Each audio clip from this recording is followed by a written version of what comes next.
Good morning, brothers and sisters. It's a great day today. Chest and back coming up at the gym here. Got my car fixed. On my way to drop off an application for a townhouse that my girlfriend and I are looking at. Very excited with life right now, but at the same time, I'd be lying if I sat here and told you everything is perfectly lined up. We still have all kinds of unknowns. We have all kinds of unanswered questions. There's things happening, unfolding at this present moment that we don't know for sure how they're going to pan out, but we do know that if we just keep getting up every single day and keep putting in the effort, the consistency, the dedication, that these things that are in progress are all going to fall in line for us at the perfect time, because the Lord is on our side and he has perfect timing for us. And we're just believing in his plan, trusting in his plan, and having full faith that everything's going to come together and line up. And at the same time, if we get to a point, or if you in your life ever get to a point where, you thought things were going to be a certain way, but for whatever reason, that's not quite the case at this point, that's all right, because oftentimes we misjudge God's timing. We mistake God's timing for our timing. We think that how we think and want things to happen are exactly how he is going to make things happen for us, but he's never wrong. We're wrong all the time. Just because you thought something was supposed to happen at this time, or you were supposed to have these things at this point, no, you weren't. If you don't have them, you weren't supposed to have them.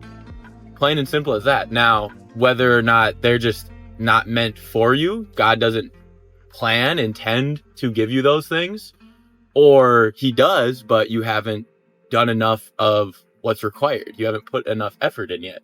You haven't worked hard enough yet to acquire those things. They are meant for you, but you just need to put in a little bit more time, a little bit more effort, and then they will come to you, and you just need to trust and believe in that. When we don't have confidence in the Lord, it's extremely hard to have confidence in ourselves. We can try and do everything on our own without the help of the Lord, but sooner or later you will fall down. We're putting in the work, we're putting in the effort, but he's guiding us to where he knows we need to go.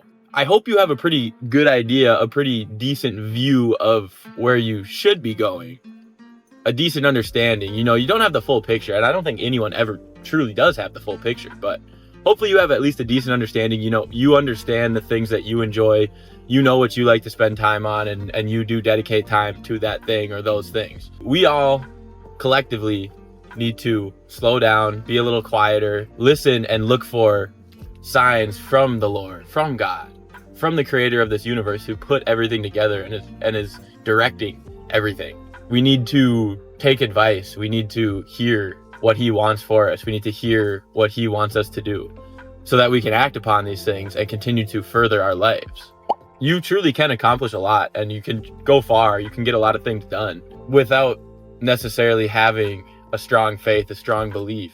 But you'll be filled with things like stress and anxiety, depression, overthinking, negative thoughts, wandering thoughts, dark thoughts, all the time. And not trying to say that all of these things are gone and you'll never have to deal with any of them with the Lord on your side, but they're much less frequent. And when they do come about, we have much better ways to cope with and to deal with and to understand these things, and also not only to just deal with them, but to transmute them and use them, change that energy and put it towards positive things. It's okay to be stressed. It's okay to be anxious. It's even okay to be angry, but don't let that negative energy use you.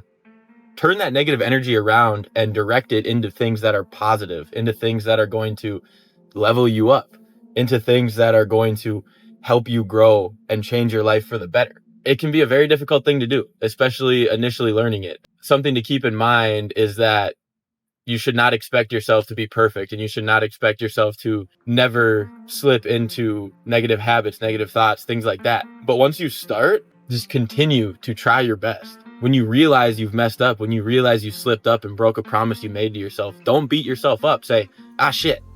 All right, I'm back. I'm focused. We're not going to make that mistake again. And if we do, we need to learn from it. Don't spend your whole life repeating the same mistakes and then running away from the situations where you encounter said mistakes. Analyze that situation, analyze what you put in, and try and understand why things didn't go the way you wanted. When the opportunity presents itself, attack that thing again.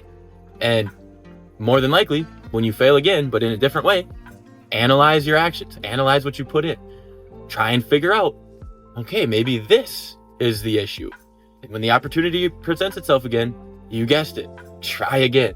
Don't get down on yourself. Don't get so negative. It's human nature to be hard on ourselves and to run away from discomfort. And failure comes with a lot of discomfort. But by running away from these things, you are subconsciously, consciously, unintentionally, maybe intentionally, I don't know your situation, I don't know your story, but regardless, running away is really just going to handicap you. It's really going to chop you down at the knees, and it's going to make improving and growing in this life much, much harder. I think I went off on this tangent, starting with you can accomplish a lot without the Lord, but you're going to be filled with constant negative energy, constant negative thoughts. You're going to think poorly about yourself, things like that. With the Lord, you're going to be able to continue pushing forward, submitting yourself to these environments and these circumstances where you're going through failure over and over and over again. With the help of the Lord, with his word, that is what's going to help you endure the shitty, the difficult, the failure, the discomfort. Because when you understand exactly what the Lord has done for us, exactly what the sacrifice of Jesus means for us, for our lives, for how we get to live, and what we really deserve versus what we actually get because of what he did for us, then failure really isn't all that bad. I don't necessarily know your story. I don't know what you've been through. I don't know what your family situation is like. I don't know what your current living situation is like. I'm not sure where your physical health is at. But I do know from my own personal experience that there are objectively good and objectively bad things that we can do for ourselves. And the loving grace of the Lord and a good understanding of the things that truly have been done for us make you realize, I don't want to do any of this bad shit anymore. I really don't. I want to do as much good as I possibly can for myself. I want to treat myself excellent. I want to do everything in life possible to make all of this easier on me. Because, ladies and gentlemen, life is hard. Life without any type of spiritual life is damn near impossible.